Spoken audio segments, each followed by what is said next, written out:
Boa noite. Boa noite.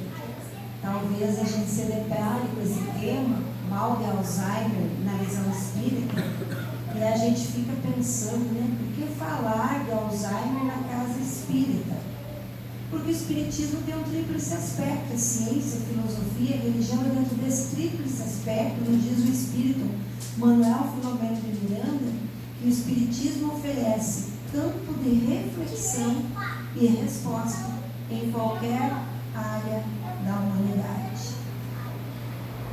Mal de Alzheimer, logicamente, na visão espírita, mas primeiramente vamos ver de onde surgiu esse nome, de quem descobriu essa doença. Foi descrito pela primeira vez pelo neuropatologista alemão Alois Alzheimer em 1909. E as estatísticas são alarmantes. Vejam bem, eu tinha feito essa palestra há um tempo atrás, e agora, até por solicitação em outras casas, eu andei dando uma revisada e atualizando as estatísticas. E elas aumentaram, olha só, no Brasil, 1.200.000 casos. Passará de 50 milhões para 74,7. Quando eu fiz antes da pandemia essa palestra, a estatística era: passará de 35,6 milhões para 65,7 em 2030. O número de doentes chegará a 131 milhões em 2050. Antes a expectativa era 115 milhões, então está numa progressão alta. Para pegar um exemplo aqui de um caso de Alzheimer, de uma jornalista. A jornalista relata que o avô dela foi diagnosticado com Alzheimer. E como que ela descobriu? Ela foi fazer uma visita e o avô era aquelas pessoas ativas que, quando ela mudou para o apartamento, ele que colocou as cortinas, instalou os móveis, e ele tinha um táxi. E como ela casou, foi morar até a vida dela, né, começa a escassez das visitas, a diminuir. E quando ela vai visitar o avô, ela tinha na mente o quê? Aquela pessoa ativa.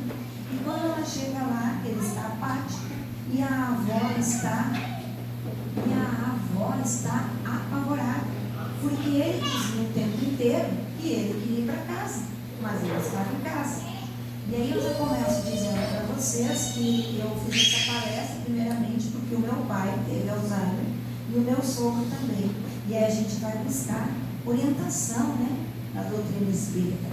E o meu pai dizia isso, a gente falava para ele, mas como que o senhor vai visitar? A sua mãe morreu no parto do seu irmão, ele era pequenininho. Ou o meu sogro, a gente ia visitar 1.000 quilômetros no Rio Grande do Sul, tomando um bom chimarrão. Ele olhava para o meu esposo e falava assim: então a conversa está boa, mas a minha mãezinha, que tinha morrido há 30 anos atrás, está me esperando. Então ela se depara com a avó dessa situação e ela tem um choque. O que ela fez? Ela correu, pegou ele, levou ele para o quarto, abriu o guarda-roupa e mostrou: olha, aqui é a sua casa. E eles, como estavam no princípio ainda, voltou ao normal, voltou assim. Mas levaram para o especialista e realmente foi detectado mal de Alzheimer, notícia que ninguém quer receber. E com isso começou as limitações. Para começar, não poderia mais dirigir o táxi. Então a pessoa que é ativa, ela se vê agora reclusa. E é complicado quando o paciente tem uma força física descomunal, como era o caso do meu pai, que um dia entrou dentro do carro, segurou na direção e quem tirava ele de lá, e a gente com horário para trabalhar, né? Queria sair, porque era hábito. E aí ficam as dúvidas, né? Será que é possível que nós tenhamos jovens com Alzheimer? Então, essa mulher, ela foi detectada com um tipo raro de Alzheimer. Isso à época que eu fiz essa palestra, olha só os dados, é de 2010. Quando ela estava grávida, quando ela tem o bebê, ela não sabia que era sua filha. Então, o marido, porque quem tem criança pequena ou já teve, sabe como é, né? 24 horas de atenção, tinha que ter atenção com a esposa e agora atenção também com a criança. Mas em dados mais recentes, agora, um chinês, né, com 19 anos, foi detectado com Alzheimer. Então, se tudo está mais precoce, o que impede de doenças com possibilidades que a gente via aí surgir lá pelos 65 anos, começam a aparecer lá pela casa dos 50, ou até mesmo, ou até em crianças. Então, vamos focar nas crianças, ver aí se elas não estão tendo alteração de memória, de déficit de atenção, que é a primeira fase da doença, como nós veremos essa noite. Lógico que os motivos a gente vai dizer que é o estilo de vida nosso de hoje em dia, né? A alimentação é muito boa, sempre estamos estressados, né? Às vezes a gente usa estimulante, cafeína, outros, né? Mas quem garante que nosso estilo de vida tende a mudar? Quanto tempo o nosso organismo vai aguentar esse ritmo de vida antes de começar a degenerar? É possível que em breve tenhamos jovens com Alzheimer? É uma pergunta. Então, afinal de contas, o que é o Alzheimer? Ele afeta a memória e é incurável. E o risco de ter vai começando a aumentar com a idade, é claro, né? A partir de 65 anos chega a 50% aos 85. E olha o que disse Deise Acosta, presidente da associação. Diz que a doença representa a maior crise social de saúde do século 21, mais para frente vocês vão entender por quê. E às vezes a gente acha que isso é natural, porque antigamente a gente falava ficou caduco, né? Na minha terra falava isso. A velhinha já está caduca, ou seja, a demência. Mas qual que é a diferença da senilidade e do envelhecimento cerebral? A doença de Alzheimer, no caso, a demência é da idade. O Alzheimer, vocês vão ver depois também, ela é uma doença progressiva e degenerativa. Ou seja, não é só esquecimento. Vai começando a afetar o cognitivo, não só a memória, daí, claro, afeta o raciocínio, a percepção, causa, às vezes, algumas lesões vasculares, pequenos infartos cerebrais, mas quando se tem isso, se justifica que a pessoa está com perda de memória porque passou por essa problemática. Mas se não, então o especialista vai detectar como sendo Alzheimer. E que exame que eles fazem aí, os exames clínicos? Esse exame aqui, olha só, o nosso cérebro, o cérebro normal e o cérebro de Alzheimer. Para nós que não somos da área de medicina, a gente diria assim, leigos olhando isso, né? O cérebro parece que murchou. Olha só a diferença, né? Então é uma forma de demência devido à morte das células que vai aniquilando a memória e outras funções. Então eu não vou falar aqui as fases em ordem porque não existe uma ordem. A gente vai colocando assim mais ou menos como vai acontecendo. Então a primeira é a perda de memória. Nós às vezes vamos falar o nome dele mesmo, esqueci. Isso é normal.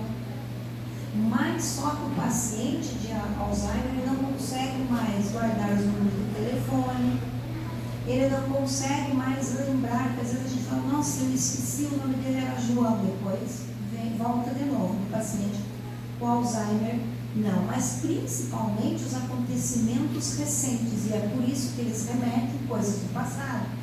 Então, o meu pai era capaz de lembrar o nome do churrasqueiro que assou a carne na festa de casamento dele, mas não lembrava coisas que tinham acontecido durante o dia. Dificuldade nas tarefas domésticas.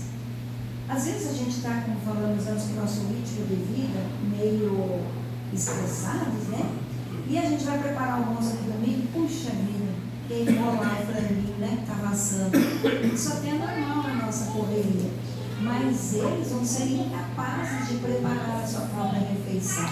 Podem deixar o gás ligado, vai queimar, pode pegar, nós somos gaúchos, a térmica de chimarrão, você vai esquentar a água ali na chaleira. O que eles fazem? Pode pegar a térmica que é de plástico e colocar em cima do fogo. Então acaba sendo perigoso. Problemas de linguagem. Então veja bem, o idoso hoje ele já é um pouco isolado, ainda mais agora com as redes sociais e com essa inteligência artificial e tudo aí progredindo, e a pessoa ficou lá no passado, então já não tem muito o que conversar. Agora imaginemos um paciente com Alzheimer, que ele vai falar e ele esquece a palavra. Então se por acaso eu estiver falando aqui e eu esqueci a palavra correta, rapidamente eu vou substituir por uma similar. O paciente com Alzheimer não. E daí fica sem conexão. E daí, como dizia minha criança, não tem como conversar com o vô, não é? Aí fica complicado. Perda da noção de espaço-tempo. É normal que a gente às vezes se perde. Por exemplo, você vai no shopping, estaciona lá o carro, quando volta, né, interna lá dentro, nossa senhora, será que eu estacionei lá? Isso é normal, mas eles podem se perder. Então não era o caso do meu pai, mas do meu sogro lá no Rio Grande do Sul, uma cidade pequena. Ele saía, um dia ele saiu, e ele era magrinho, e ele caminhou para o outro canto da cidade. Encontraram ele, literalmente jogaram na sarjeta, porque ele esgotou as forças físicas, não sabia voltar. Então, qual era o trabalho na casa? Minha sogra tinha que manter tudo trancado, e mesmo assim era perigoso, teve que pular o muro, né? Então, por isso que eu falei da criança, atenção, 24 horas. Discernimento, então, com tudo isso, fica debilitado. Então, você não pode fazer a barba, porque se ele se cortar, ou se a gente se cortar com a faca, a gente vai saber que tem que ficar observando, se não tem que ir no médico, né, dar um ponto. Eles não sentem, então ele vai ficar ali sempre reclamar daquilo. Outra coisa também, agasalhos no dia de verão. Então, meu pai trouxe umas roupas pesadas no Rio Grande do Sul e estava um calor como tem feito aqui, né? Quase 40 graus, ele vem com aquele casacão. As crianças dão risada, mas é triste, né? Ver uma pessoa que era ativa dessa maneira. Problemas de raciocínio. Do discernimento debilitado, vou contar uma outra história para vocês. Tinha um músico, ele era da família de músicos, seu pai, ele era maestro. E ele contou que o pai dele estava com Alzheimer. Aliás, quem contou foi um amigo, que também era músico. O pai dele estava com Alzheimer, desse músico. E ele era um maestro muito conhecido em Londrina. E eles fizeram uma festa, no caso o rapaz, convidou o pessoal que conhecia o pai dele, mas esqueceu de avisar que o pai estava com Alzheimer. Lá no meio da confraternização, o maestro conhecido chega com uma fralda, detalhe, suja e na cabeça. Então chocou os que estavam ali, como o rapaz me relatou, porque para eles ele era uma referência na parte profissional. Trocar as coisas de lugar. Então eles podem pegar, e agora não é mais disquete, né? É um pendrive, e colocar na geladeira, a fruta que tem que estar na geladeira está lá no guarda-roupa, e daí isso começa a causar o quê? Incômodos, porque vai dar cheiro, vai dar outros problemas. Alteração de humor. Então, uma das principais características para detectar a pessoa que está próxima de nós é quando você vê ela sentadinha, ela está com o olhar perdido, assim, está com o olhar vago. Alteração de humor. Então, certa feita, meu pai levantou, eles podem levantar bem daqui a pouco possível. Só estou dando um exemplo para vocês. Levantou, começou a chorar, sentou e falou assim: eu preciso te pedir perdão. E eu pensei, né? Eu julguei na realidade, eu pensei, ele vai desencarnar? Porque alemão, durão, pedir perdão, está perto da hora de partir. Mas não era da doença, né? Chorou, pediu perdão. Então eles têm essa alteração de humor e podem ficar também agressivos. Alteração na personalidade. A gente muda com o tempo, a gente amadurece, né? É natural isso, mas eles podem mudar completamente, ficando confusos, desconfiados ou calados. Então, o que acontecia? Às vezes ele falava assim: não, mas eu não jantei não, vocês querem me matar, acabou de comer. Nós fomos visitar um pai de uma amiga na clínica, ele não tinha Alzheimer, mas as cuidadoras lá da clínica falando de um senhor engenheiro com 60 anos apenas, andando de um lado para o outro, com Alzheimer, chamando o filho Guilherme, que tinha acabado de sair, dizendo que o filho não estava visitando. Então é isso, vai alterando, né? E eles também podem ficar apáticos, com um comportamento bem diferenciado. Perda de iniciativa. Com o dia a dia, como a gente falou, às vezes a gente fica assim: de novo fazer isso, eu estou entrando na rotina, né? Mas o doente de Alzheimer, ele vai ter que ter estímulos até para se banhar, no tempo a gente vai ter que banhar eles e assim por diante, porque eles ficam apáticos mesmo. E aí, por que a gente está trazendo esse tema? Porque ninguém vai passar por isso. Então, para nós agora, uma inspeção familiar, nós, seres individuais, o médico fez esse estudo, eu vou passar para vocês, é um médico espírita. Traços de personalidade que ele foi buscando com os parentes daquela pessoa portadora de Alzheimer, para ver como que ele era na juventude, na madureza, na terceira idade, ou seja, olha os gatilhos, né? Vamos ver se a gente não é assim, porque se a gente for assim, vamos mudar o quanto antes. Costumam ser muito focadas em si mesmo. Olha só, sou tão você que sinto falta de mim mesmo. Aí entra a doutrina espírita, que nos pede o que foi dito aqui, qualidade, né? A gente liberar do egoísmo. Vivem em função das suas necessidades, com as quais cria um processo de codependência e até simbiose.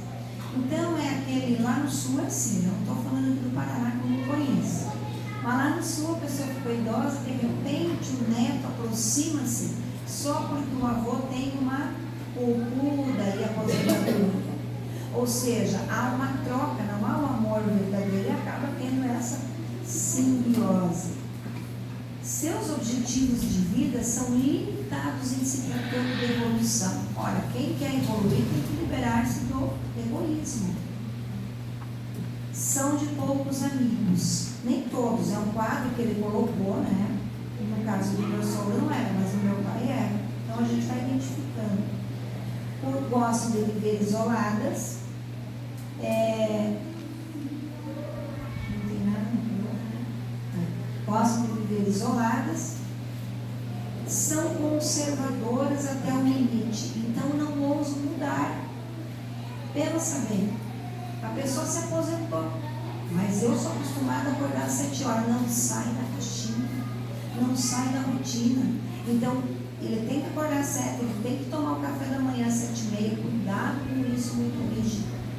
Disciplina, como ele falou, é bom, né? Mas às vezes a gente relaxa, sai de férias, dorme até meio-dia, faz alguma coisa diferente. Aí vai almoçar, tem que ser meio-dia pontual. Ou seja, a sua dieta é sempre a mesma. Não, a vida inteira eu não comi alho, eu não vou nem experimentar. E criam para si uma rotina como se fosse de ratinho de laboratório, sempre fazendo aquele mesmo caminho. Então são pessoas muito duras, muito metódicas. Costumam apresentar pensamentos circulares e ideias repetitivas, isso bem antes da doença aparecer. Então a gente ia visitar o meu pai, o que a gente queria contar? Na época eram crianças, hoje já são adultos, mas contar do netinho, da apresentação da escola, do futebol deles, do nosso serviço, do voluntariado, mas ele não queria ouvir, ele queria falar das coisas dele. Então ele fingia que ouvia, dava uma volta e voltava no mesmo assunto dele. Cultivam manias e podem desenvolver o toque, transtorno obsessivo, compulsivo com frequência. Teimosas, desconfiadas e não gostam de pensar. Costumam ser muito focadas em si, como nós já falamos. Conservadoras até o limite. Cultivam manias, teimosas, a leitura os enfadiga. Então, a doutora Jane, vocês devem conhecer, né? Agora ela mora em Londrina. A doutora Jane, quando fala do Alzheimer, ela fala o seguinte: é bom fazer palavra cruzada, não evitar esses programas prontos, né? Não são chegadas a ajudar o próximo. Olha que horizonte a doutrina espírita nos abre. Porque muitos voluntários estiveram aqui hoje. Alguém chamou palestrante, alguém abriu a porta, alguém higienizou o centro, alguém vai aplicar o passe, alguém vai servir a aguinha. Não são chegados a ajudar o próximo, isso pode ser não só dentro da casa espírita, né? Na comunidade que a gente vive, se enganjar com a alma. Haver essa prática de atividades físicas, então, por todo esse quadro, facilmente são pessoas que entram em depressão. A agressividade que pode acontecer, depois eu vou contar um fato do meu pai, a certa feita nós fomos para fora de casa e ele dentro. Porque ele batia na porta dizendo que vai bater lá. Era agressivo já no passado, só que, como estava no auge das forças físicas, da mente, eram contidos. A própria convivência da sociedade contém. Mas com a doença vem à tona.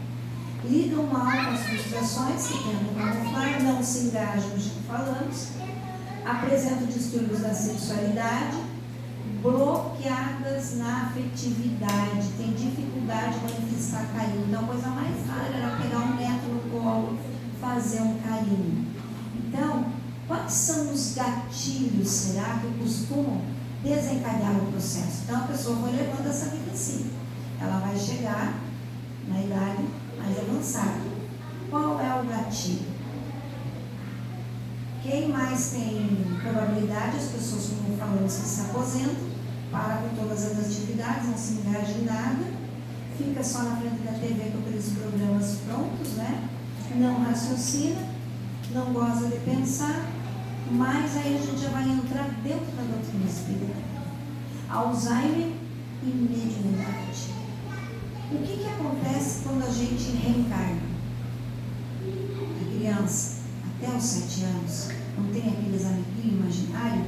Por quê? Depois para de ver. Não sei o que tem uma mediunidade ostensiva. Vamos falar na generalidade. Brinca com o amiguinho imaginário. Por quê? Porque quando está reencarnando, lembra daquele laço que é o corpo espiritual, que une o espírito à matéria? Ele está frouxo. Ele vai se apertando com o tempo nos centros de força. Então a gente diz que ele está ainda mais para lá, vindo para cá, né? Com o Alzheimer é um pouquinho diferente, essa condição fluídica. É o contrário. Eles voltam para a vitrine. Depois vai repetir aqui, mas eu vou dando sequência. O espírito volta para a vitrine. Então é aquela coisa assim, quando eu tenho um paciente terminal, a gente costuma dizer, está mais para lá do que para cá, né? Ou seja, o espírito já está interagindo mais lá. Com o Alzheimer não acontece isso. Está mais para lá do que para cá. Os laços fluídicos, falando em espiritismo, estão ao contrário de quem está reencarnando, está apertando, se afrouxando. Então, muitas vezes, aqui o grau para os ainda encarnados, você trabalha o dia inteiro. Aí você quer descansar à noite, mas eles vão lá e tem televisão a todo volume. Quem dorme com barulho desse? E às vezes eles têm medo de dormir, já refletindo aí as companhias espirituais nada agradáveis. Então, certa feita eu cheguei, meu pai tinha um banheirinho na suíte no quarto dele, ele falou assim, não, eu não vou no banheiro demais. Por quê? Até então ele estava caminhando. Não, mas o padre Pio, ele era evangélico, mas ele estudou numa igreja, numa escola que a igreja era anexa. E o padre, pode deixar, traz energia boa, mas tem um cachorro aqui, vocês lembram? Eu tenho essa foto do cachorro aqui, um dia eu vou te mostrar. Olha que amor. O padre Pio está lá no banheiro. Eu falei, então vamos fazer uma prece? Fizemos uma prece, e depois disso ele nunca mais falou no tal do padre Pio, né? Aí quando o espírito volta para a vitrine, mostra sua condição nua e crua. Aí nós poderíamos começar, junto com a parte filosófica da doutrina, a questionar, mas para quê? Quem é que pode se beneficiar com isso? Serão os familiares mais atentos? Serão os profissionais de saúde? E aí uma médica conta um caso de uma clínica, que era a clínica de idosos, né? E o homem estava com Alzheimer, mudaram os medicamentos por algum motivo. E ele bateu quase todo mundo na clínica, quebrou coisa, ou seja, ficou agressivo. Ele foi expulso da clínica. Aí eu pergunto para vocês, ele foi para onde? Quem cuidou? Quem iria cuidar?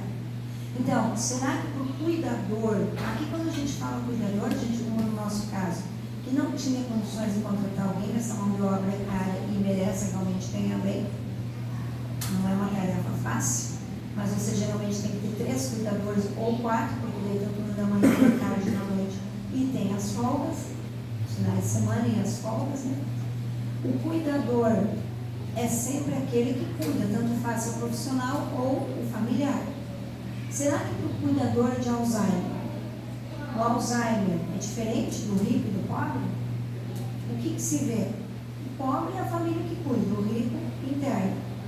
Mas quem ganha o quê e quanto? Será que tornar-se um doente de Alzheimer na classe maior é aceitar na loteria? E nós, se precisarmos de cuidado, por quem seremos ou onde seremos cuidados? É um cuidador ou passa a ser até um responsável? Assim como nós vimos na criança, né? Até na criança você fica cuidando, porque não pode mexer, não pode sair para a rua, é quase a mesma coisa. O que o cuidador ganha ou perde? Vale a pena abdicar de uma vida, que é uma tarefa de vida. Eu lembro, passamos vários anos as crianças pequenas sem poder viajar com os nossos filhos. Vale a pena abdicar de uma tarefa de vida para cuidar de uma pessoa que tudo fez, como nós vimos nos gatilhos ali, né, no comportamento, né, para ficar nessa situação? Quem ou o que dita os valores? Quem ganha ou quem perde o quê? E em qual condições? Aí a resposta é bem simples. Na dúvida, chame Jesus.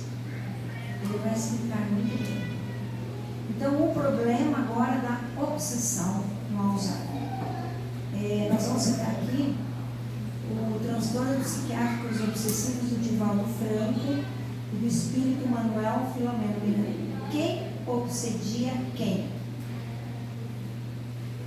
Cuidador, seja ele pago ou familiar, e doente, são antigos obsessores um do outro? Não é preciso ir muito além do tempo aí para trás, basta olhar só nessa existência como é que era o relacionamento, né? Como que ocorriam as relações familiares. Então, eu fazendo uma análise na minha vida pessoal, eu tenho 2 irmãs. Logicamente, elas falaram que colocar ele no asilo. Quando eu cheguei no Rio Grande do Sul, eu peguei. Mas por que eu e não elas? E por que vir 1000 quilômetros para ser cuidado aqui? No decorrer da doença, a gente avalia o que o paciente nos diz nessas crises. Então, ele dizia assim, tinha 2 situações. Ele chamava o meu marido de negro, falava, você é um negro, você vai lá para baixo, como se fosse para ser usado. E uma outra situação, ele dizia assim, ele tinha gado, e vocês venderam meus gados, cadê o meu gado? Mas o senhor nunca teve gado, não foi da infância com os pais, nunca teve gado. Mas aí você tem que repetir 1000 vezes a mesma coisa, né? Então, nessas crises de mediunidade, eles dizem, você fez isso, você fez aquilo, isso pode ser a chave para entender a relação de passado e presente que também a doutrina espírita nos coloca. E quem ganha e quem perde essa briga, porque acaba se entrando no embate, né? O doente parece que está numa situação desfavorável, porque aparentemente ele perdeu a capacidade de arquitetar, de decidir.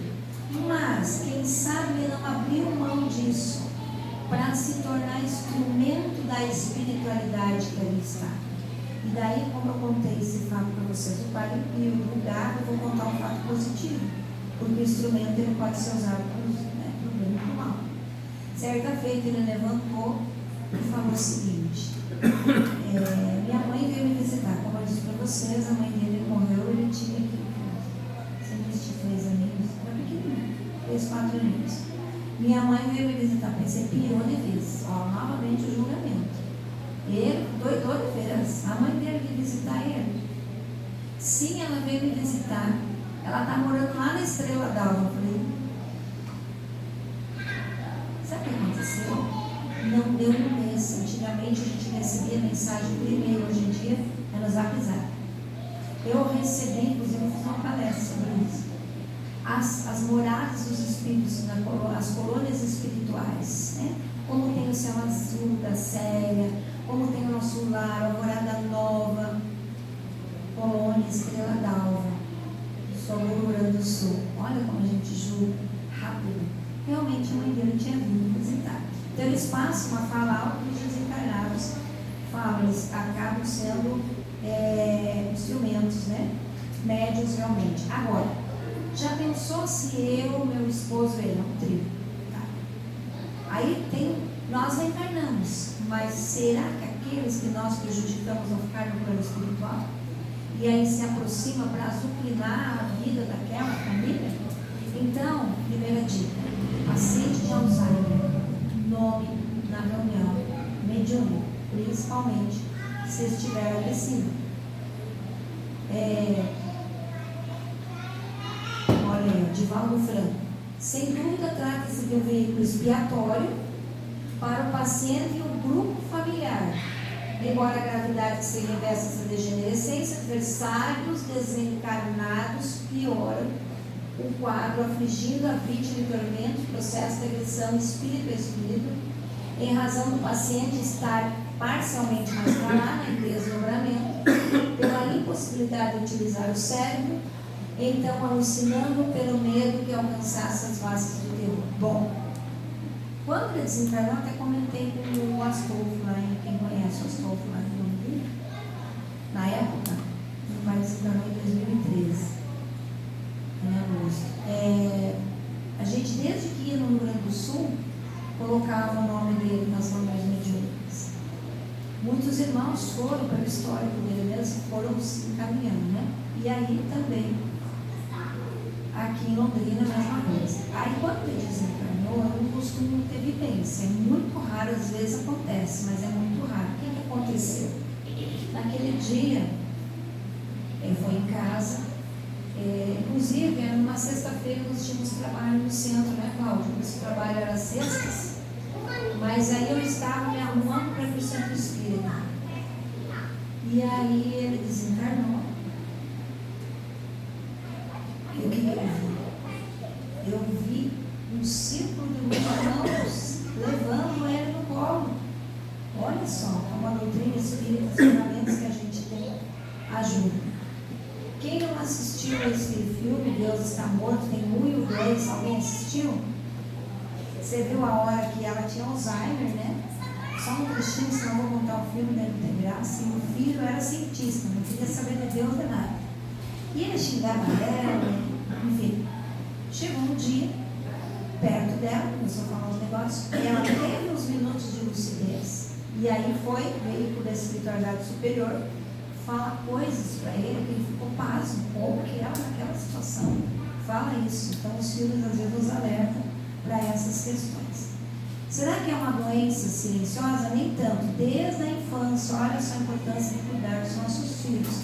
Vamos estudando a característica das crianças, né? Que a gente vai ver que problemas que eles trazem para resgate, para resolver na atual existência, até mesmo a doença de Alzheimer. Por quê? Porque dia após dia, fase após fase, o que nos espera vai ficando claro. Então, o conselho desse doutor, que chama-se Américo Canhoto, que escreveu alguns desses artigos que eu estou citando aqui, médico espírita, começou a receber muitos pacientes com Alzheimer. Chegou uma hora que ele perguntou, mas quem é que está encaminhando? É o doutor, se não me engano, vou dar um nome aqui, mas talvez seja similar, Eduardo Monteiro. Aí ele foi lá procurar. Era um médico desencarnado. Estava encaminhando o paciente para ele. E o que ele disse? Fique esperto. Evangelize-se. No sentido não só de ler o Evangelho, nem de assistir as palestras, mas no sentido de praticar, para não precisar voltar a usar fraldas. E os remédios? Ajudar até que ajude, mas resolver o problema é impossível, ilógico e cruel, se possível fosse. Por quê? Contar meu caso é bom. Um geriátrico como neuro.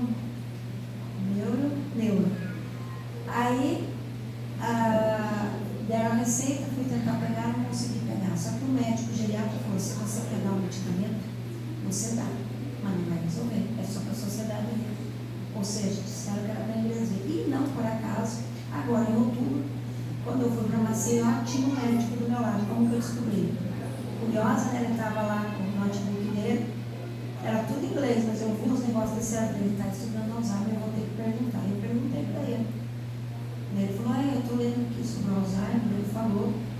E aí ele era neuro e ele falou, não tem cura. Ainda não tem remédio. Pode se detectar agora pelo exame de sangue, vai se avançando, né? Remédios usados sem a contrapartida da reforma íntima, né? Na reforma do pensar, do sentir e do agir, apenas abrandam os efeitos sem mexer nas causas. Ou seja, tapam o sol com a peneira. Remédios previnem? Não. E tem gente começando a tomar, achando que tomando não vai ter. Quanto a isso, até os cientistas mais agnósticos concordam. Os mais eficazes remédios inventados foi aqueles grupos, sabe aqueles grupos de terceira idade? Vai no brinco, vai dançar, e vai na excursão, né? Nós espíritas, vamos lá com a Helena Fantinati, vamos com a Marinei, mas se envolver nisso. Convivência saudáveis, atividades que passam a gerar um fluxo de energia, um intercâmbio positivo. Então, a questão do remédio, por que se fala que seria cruel? Vou pegar um exemplo da mediunidade de depressão, se um dia vocês quiserem, a gente pode vir aqui falar. Da Associação Médica Espírita, Dr. Roberto Lúcio, que serve para esse caso. Então, como a gente na fitoterapia tinha muitas pessoas com depressão, eu acabei de estudar para ver o que acontecia. Porque eles sentavam ali na frente do atendente fraterno e diziam o seguinte, olha, porque a gente não mexe em remédio, quem dá remédio é o médico, tem que ir mesmo, né? Tem que seguir orientação médica. Mas no caso da depressão, falava assim, olha, mexeu no meu medicamento, daí agora eu piorei. Aí então conta no médico. Ou eu melhorei. Então, eu não sou da área de farmácia, mas existem dois tipos, uns benzoínicos lá e o outro nome. São duas medicais diferentes, que é onde o médico vai estar trabalhando. Dentro da parte do espiritismo, o que o Dr. Roberto fala? Tem um que abre o canal mediúnico, daí a pessoa diz que piorou. E tem outro, quando a depressão também tem, daí tem que fazer toda uma palestra no meu caso, né? Tem vários tipos de depressão, não dá para generalizar. Ou tem uns que fecham o canal mediúnico, e assim o Alzheimer. Então eu poderia ter dado sedativo para o meu pai não ficar assistindo televisão até de madrugada? Poderia. Mas e daí? E os irmãozinhos que eles davam? Continuariam? E será que ao desencarnar ele teria aquele socorro que ele teve? Ou essas entidades, com tanto tempo colocando o nome no mediúnico, foram libertando? Elas se libertando, eu libertando. Então, primeira dica é colocar o nome no mediúnico. Segunda dica que ele me deu foi o paizinho Hugo lá de Cambé. Porque até então você entra em embate, começa a falar 10 vezes a mesma coisa, eu já disse que o senhor jantou, eu já disse, então ele falou, faça o evangelho, abra o evangelho quando tiver crises. Abra o evangelho segundo o espiritismo. Na última página, as preces que Kardec deixou, é a última prece para os espíritos obsessores. Leia em voz alta lá nos pontinhos, coloca o nome dele. Então, eu estou passando isso, se vocês conhecerem alguém que aceita, né? Aí eu ia lá no quarto. Aí o que ele tinha na mão eu jogava. Porque o paciente, assim, eu não falei disso, com o tempo ele vai perdendo a capacidade de caminhar, né? De falar. Então, não só foge as palavras, como ele vai, e não sai mais nada, porque vai atingindo essa região. O nome também vai ensinar, ou ele vai contar 1, 2, vai contar 3. A hora de fazer aquele arrecadaçamento no INSS, não sei se existe ainda no banco lá, e o nome dele era Kurt, ele fazia o K, que ele lembrava do U. Então, vai indo assim, fica acabado, usa fralda, realmente, tem que banhar, comida na boca, etc. Então, ele pegava tudo que tinha e jogava. Eu comecei a ficar esperta, não dá nada de vidro, né? Só que na hora dessa prece, o que ele fazia? Xingava Jesus e Maria, o que vocês puderem imaginar, palavrão mesmo. E aí é a nossa firmeza. Você se afasta, não se acredita e continua. Quantas vezes orar? Aquela oração? 1, 2, 3, 4, às vezes 5. E aí era interessante o que acontecia. Porque de repente, quando ela fazia ela 3, 4 vezes, ele olhava e falava assim: então boa noite, meu filho. Nitidamente via-se que aquela perturbação tinha saído, os cachorros da vizinha quarto, enfim, era isso que acontecia. Daí muitos perguntam sobre vacina, né? Não tem. O ato de nos vacinarmos do Alzheimer era estudar as características que nós tivemos essa noite, da personalidade, do comportamento, o estudo do desenvolvimento da inteligência. E não podemos esquecer a bandeira do Espiritismo, o lema do Espiritismo: caridade. Olha só a doutrina espírita. O que ela tem a nos dizer? Lá na questão 155 e 156, como que acontece esse afrouxamento dos laços, né? O espírito desliga-se definitivamente do corpo se ele está morto.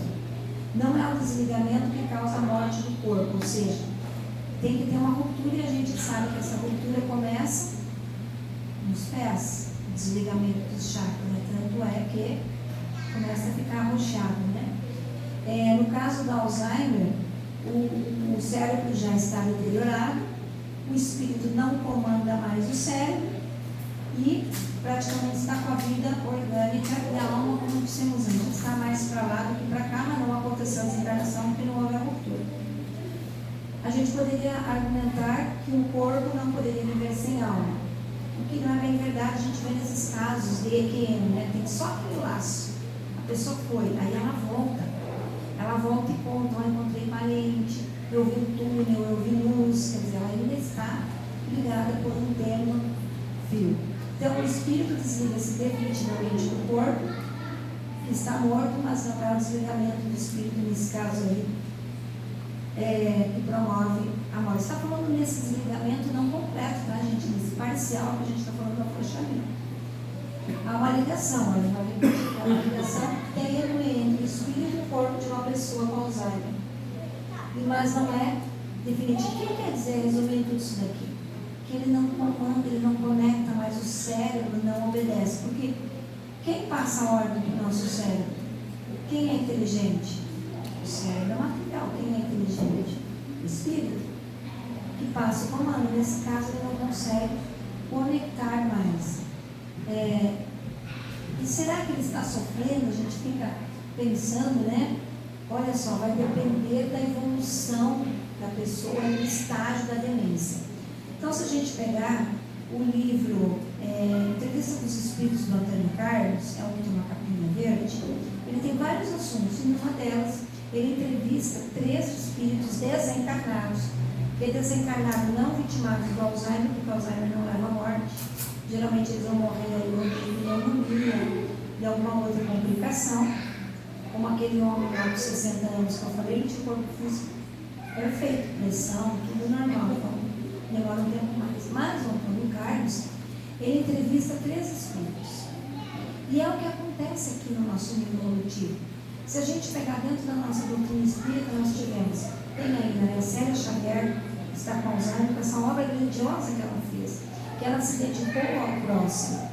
Tem o seu Manuel Sakai, que trabalhou muitos anos conosco, hoje está na parte espiritual, e que no final da existência foi diagnosticado com Alzheimer.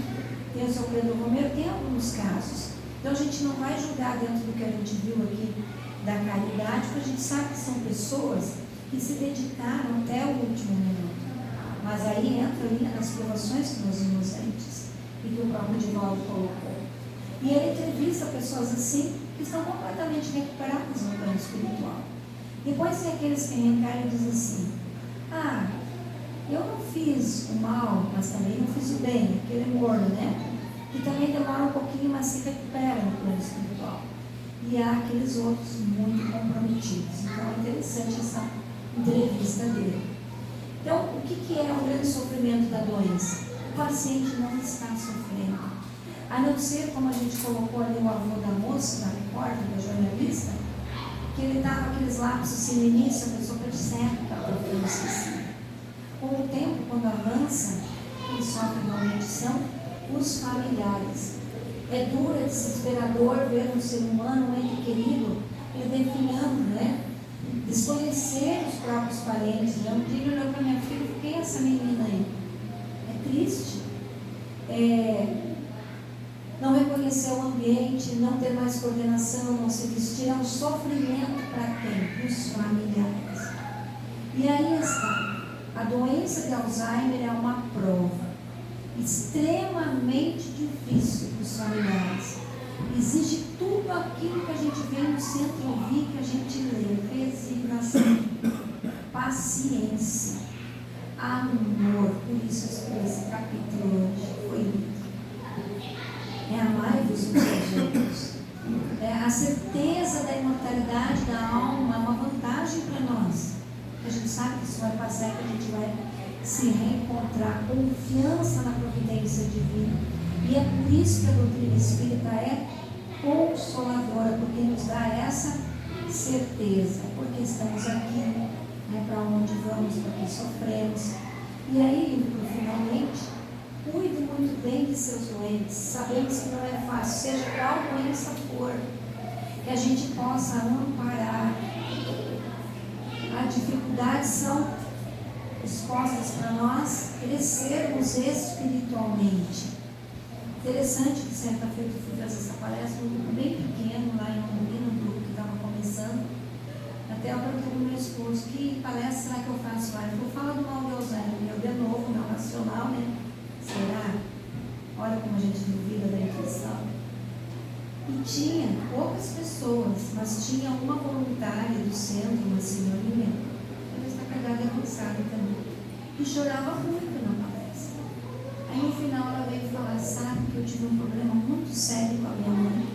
Ela esteve acamada, mas não era Alzheimer, então não importa, né, a doença. E a gente teve conflito até o último instante. Ela veio aqui na palestra, tocou no meu ombro e disse: está vendo, meu filho, agora você entende os porquês? Então muitos dos nossos entes bem-amados são trazidos para ouvir, muitos espíritos são trazidos. Então, podemos ficar tranquilos que o suposto sofrimento dos portadores praticamente não existe. E é aí que devemos agradecer a providência divina. Assim como há o véu do esquecimento do passado, eles também na hora ali não estão sofrendo com as bizarrices que eles aprontam, né? O próprio paciente ele nem percebe o comprometimento cognitivo da memória quando está gravemente comprometida. Finalizando, não tem como finalizarmos, o tempo corre com o que nós começamos, o amor, né? Esse capítulo que foi lido, lembrando Jesus: amai-vos como eu vos amei. Então é nessa hora que aquele que tudo fez por nós, e se não fez a gente tem que perdoar, e aí é na hora que a gente vai acolher, cuidar o amor, porque amar aqueles que estão saudáveis, que também nos amam, como diz o Evangelho, é fácil. A proposta é amar, é difícil mesmo, superamos. Muito obrigada pela atenção de vocês, na certeza que muitos foram trazidos a pedido da nossa irmã. Nós vamos fazer a prece, porque nós já estamos envolvidos nesse ambiente que é de luz, que é de paz, porque, Senhor Jesus, todos os trabalhos realizados na casa espírita são em teu nome, porque esta é a tua casa. Então, Senhor Jesus, muitos irmãos que nós não vemos são trazidos para ter o conforto de um recomeçar, para entender muitas vezes a problemática por que passaram. E nós também encarnados, nos facultado através das palestras do Evangelho, que é um Evangelho de amor, a compreensão dos porquês nesta obra grandiosa que Kardec nos deixou. Então nós, espíritos encarnados e uníssimos aqui, juntamente com os espíritos amigos deste grupo, os mentores, que aqui estão trabalhando com afinco, te agradecemos pela noite de reflexão, de esclarecimento, por lembrar da base, Senhor Jesus, do teu ensinamento, que é o amor, e que nós possamos diante das vicissitudes da vida. Lembrar as noites de quarta-feira, quando nesta casa abençoada recebíamos o lenitivo, recebíamos a força e a instrução, e nos momentos mais difíceis colocar em prática, Senhor Jesus. Envolva-nos com a tua luz, que assim seja.